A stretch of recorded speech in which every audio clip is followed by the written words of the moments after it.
तो हम thermodynamics start करने वाले हैं। तो थर्मोडायनेमिक्स में अंदर हम फॉलोइंग लेसन्स की स्टडी करने वाले हैं, ठीक है। जो फर्स्ट है इंट्रोडक्शन टू थर्मोडायनेमिक्स, जो हमने शॉर्ट में देखा है, फिर भी हम डिटेल में इसको डिस्कस करने वाले हैं। इंट्रोडक्शन के अंदर हम देखेंगे कि व्हाई टू स्टडी थर्मोडायनेमिक्स,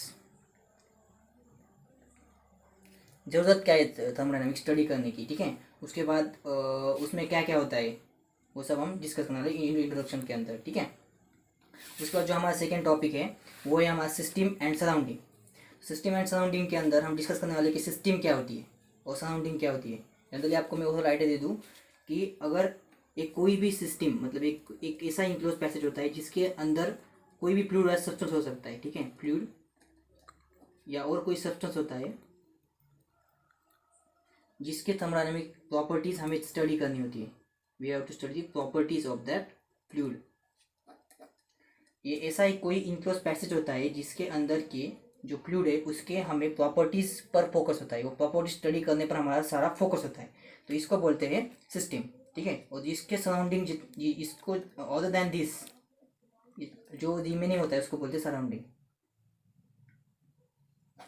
ठीक है। तो सिस्टम के बहुत से टाइप है, open system, close system, isolated system, ये सब हम इस टॉपिक के अंदर डिस्कस करने वाले, ठीक है। जो थर्ड है प्रॉपर्टीज ऑफ सिस्टम। आपको अभी भी बोला कि प्रॉपर्टीज हम जो है ये फ्लूइड का प्रॉपर्टीज टेस्ट करने वाले, तो आपके दिमाग में क्वेश्चन आया होगा कि प्रॉपर्टीज कौन कौन से प्रॉपर्टीज, ठीक है, प्रॉपर्टी क्या होता है, ये सब कुछ है, ये हम जो है प्रॉपर्टीज ऑफ सिस्टम के अंदर डिस्कस करने वाले, ठीक है। प्रॉपर्टी क्या होता है पता है क्या? एक ऐसी थिंग होती है जो जैसे टेम्परेचर हुआ, ठीक है, प्रेशर हुआ, वॉल्यूम हुआ, ये जो कोई प्रॉपर्टीज है, ठीक है। प्रॉपर्टीज का क्या होता है? प्रॉपर्टीज जो है वो इसी अब कोई भी सपोज कंसिडर कर लो कि कोई साइकिल चल रहा है, ठीक है, अपने कोई साइकिल है, उस साइकिल के अंदर इनिशियल टेम्परेचर कुछ होगा, फाइनल टेम्परेचर कुछ होगा, प्रेशर इनिशियल कुछ होगा, फाइनल कुछ होगा, वॉल्यूम इनिशियल कुछ होगा, फाइनल कुछ होगा।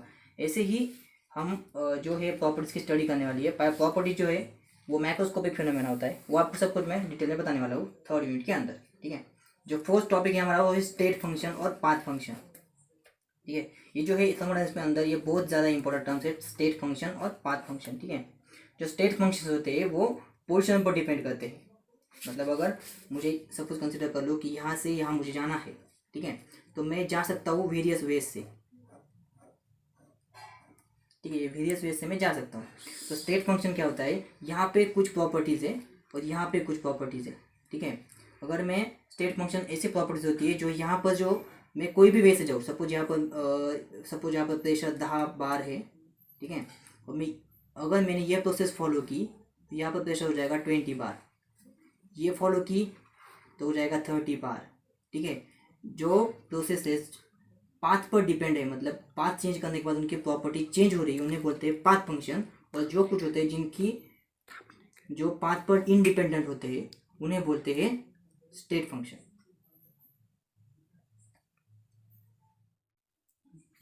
जो हमारा फिफ्थ टॉपिक है वही ज़रूरत लॉ ऑफ थर्मोडायनेमिक्स, ठीक है। तो ये फिफ्थ जो लेसन है, मतलब फिफ्थ जो टॉपिक है वही ज़रूरत लॉ ऑफ थर्मोडायनेमिक्स।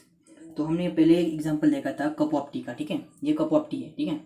तो ये कप ऑफ टी मैंने आपको पहले बताया था कि जब हम इसको इन्वायरमेंट में रखते हैं, सपोज मैंने इसको इन्वायरमेंट में रख दिया तो कुछ सडन टेम्परेचर के बाद इसको इन्वायरमेंट पे जब मैंने रख दिया, कंसिडर करके फिल ऑफ कप ये टी से फिल हुआ है, हॉट टी से, जब मैं इसको कुछ समय के लिए रख देता हूँ इस सराउंडिंग में, तो कुछ समय के बाद इसका जो टेम्परेचर है ये कम हो जाता है, ठीक है। सपोज अगर ये स्टार्टिंग को 40 डिग्री सेल्सियस हुआ तो बाद में भी 27 डिग्री सेल्सियस हो जाएगा, जो कि हमारा इन्वायरमेंट का टेम्परेचर है। तो इसके बाद क्या होगा कि उसके बाद इसमें से हीट लॉस नहीं होगा, ठीक है। तो उस पॉइंट पे क्या होगा कि ये कप और सराउंडिंग इक्विलिब्रियम में आ जाएंगे। इक्विलिब्रियम क्या होता है वो सब हम डिस्कस कर रहे हैं। तो इक्विलिब्रियम क्या होता है पता है कि इक्विलिब्रियम एक ऐसी पोजीशन होती है जिस पोजीशन के बाद ना इससे हीट लॉस इधर होगा ना इससे हीट लॉस इधर होगा, मतलब ना कप से सराउंडिंग में हीट जाएगी ना ही सराउंडिंग से हीट कप में आएगी, ठीक है। इक्विलिब्रियम इसको बोलते हैं थर्मल इक्विलिब्रियम, वो हम देखने वाले हैं ज़रूरत लॉ ऑफ थर्मोडायनेमिक्स के अंदर, ठीक है।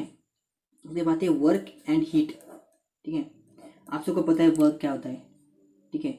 अगर हम कोई बॉडी को डिस्प्लेस करते, मतलब अगर मैं जो लिख रहा हूँ ये मैं वर्क परफॉर्म कर रहा हूँ, ठीक है, तो थर्मोडायनेमिक्स में ये वर्क की अलग कंसेप्ट होती है, ठीक है। तो वो भी हम पढ़ने वाले हैं। और जैसे कि मैंने आपको बताया कि थर्मोडायनेमिक्स जो है हम यही करने वाले हैं कि हीट का कन्वर्जन हम देखने वाले हैं कि हीट कैसे कन्वर्ट होती है पावर के अंदर और पावर कैसे कन्वर्ट होती है वर्क के अंदर। तो इस टॉपिक के अंदर हम ये सब कुछ डिस्कस करने वाले। ओके, उसके बाद एक first law of thermodynamics. First law of thermodynamics की ऐसा भी बोलते हैं conservation of energy. Conservation of energy.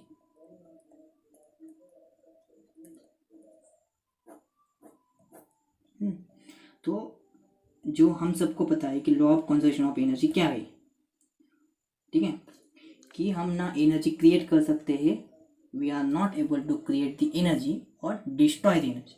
ना हम एनर्जी को क्रिएट कर सकते हैं ना डिस्ट्रॉय कर सकते हैं। हम सिर्फ एनर्जी क्या कर सकते हैं, ट्रांसफॉर्म कर सकते हैं from one form to another form. ये हम कैसे करने वाले हैं, उसके कुछ लिमिटेशंस है, वो सब कुछ हम डिस्कस करने वाले फर्स्ट लॉ ऑफ थर्मोडायनेमिक्स के अंदर, ठीक है।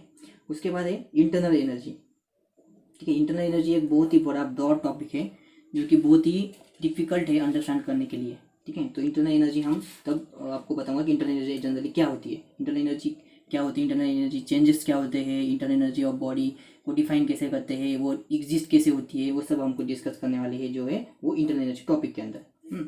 सेकेंड जो है सेकेंड लॉ ऑफ थर्मोडायनेमिक्स। जब फर्स्ट लॉ ऑफ थर्मोडायनेमिक्स बनाया गया, मतलब जब डिफाइन हुआ, तो जो फर्स्ट लॉ ऑफ थर्मोडायनेमिक्स है इसको बोलते हैं क्वांटिटेटिव लॉ। ये लॉ सिर्फ बताता है कि एक फॉर्म ऑफ एनर्जी को हम दूसरे फॉर्म ऑफ एनर्जी में कन्वर्ट कर सकते हैं, लेकिन जब हमने कुछ रिसर्चेस हुए तो ये पता चला गया कि हर बार ये पॉसिबल नहीं है कि एक एनर्जी को दूसरे एनर्जी के फॉर्म में हम कन्वर्ट करें, ठीक है। तो कुछ तो लिमिटेशंस आ गए हैं फर्स्ट लॉ ऑफ थर्मोडायनेमिक्स से, तभी तो जरूरत पड़ी सेकेंड लॉ की। तो हम सेकेंड लॉ में देखने वाले हैं कि हमें एक फॉर्म ऑफ एनर्जी को सेकेंड फॉर्म ऑफ एनर्जी में कन्वर्ट करने के लिए क्या करना पड़ता है, कब वो स्पॉन्टेनियस होता है, कब नॉन स्पॉन्टेनियस होता है। स्पॉन्टेनियस मतलब कब वो विदाउट एनी वर्क हो जाएगा, मतलब उसको फोर्स नहीं करना पड़ेगा, वो ऑटोमेटिक हो जाएगा, और कब उसे फोर्स करना पड़ेगा। ये हम जो देखने वाले हैं सेकेंड लॉ ऑफ थर्मोडायनेमिक्स के अंदर देखने वाले हैं। उसके कोई एप्लीकेशंस भी होंगे जैसे रेफ्रिजरेटर, हीट पंप और हीट इंजन, ये इसके एप्लीकेशन है 1, 2, 3, वो भी हम इसके अंदर डिस्कस करने वाले। और वैसे ही हम यहाँ पे वेरियस प्रोसेसेस भी डिस्कस करने वाले हैं जो होते हैं, जो constant volume, constant pressure, isothermal, adiabatic, ये सारी प्रोसेसेस हम सेकेंड ऑफ थर्मोडायनेमिक्स के अंदर डिस्कस करने वाले। उसके बाद है इंट्रोपी, इंट्रोपी और थर्ड लॉ ऑफ थर्मोडायनेमिक्स, ठीक है। सेकेंड लॉ ने तो बता दिया कि पॉसिबल है नहीं, लेकिन जो थर्ड लॉ है वो बोलता है इंट्रोपी, उसको बोलते हैं इंट्रोपी। इंट्रोपी को बोलते हैं degree of randomness, degree of randomness.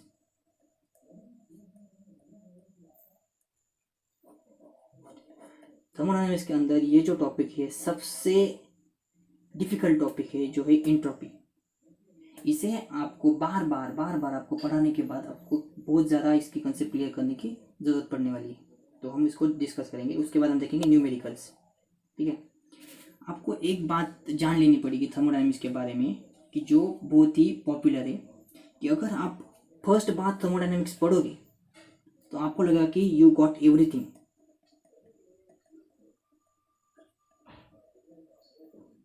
आपको लगेगा कि आपको सब कुछ आ रहा है।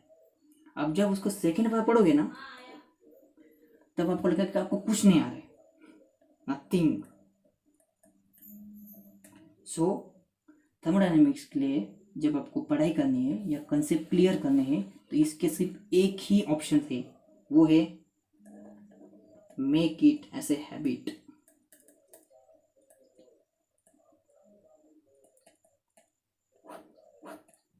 ठीक है, आपको हैबिट बनानी होगी थर्मोडायनेमिक्स की। आपको डेली लाइफ के जो थिंग्स है उससे इसको कोरिलेट करना पड़ेगा। एक्चुअली इसको कोरिलेट करने के बाद आपको पता चलेगा कि हो क्या रहा है, ठीक है। सो ये जो है ये की है थर्मोडायनेमिक्स स्टडी करने की, make it as a habit. आपके पास जितने भी सराउंडिंग में चीज़ें हैं उनसे इसको थर्मोडायनेमिक्स को रिलेट करो, इमेजिन करो ऐसा क्यों हो रहा है, ऐसा क्यों नहीं होना चाहिए। ये सब जब आप लिंक करोगे, the basic step of the study is link your knowledge with the surrounding things, and this is very specifically in case of thermodynamics. Okay, तो मैं आपको ट्रिक्स भी बताऊंगा कि रिमेंबर कैसे करना है, और सब कुछ हम डिस्कस करने वाले हैं थर्मोडायनेमिक लेसन के अंदर। ठीक है, आपको जो है लेसन है ये आपको फिजिक्स में भी है और केमिस्ट्री में भी है 12th वालों के लिए, और जो इंजीनियरिंग के स्टूडेंट्स हैं उनको एक स्पेशल सब्जेक्ट है। ठीक है, मैं हम वो सब कुछ डिस्कस करने वाले हैं। ठीक है, थैंक यू।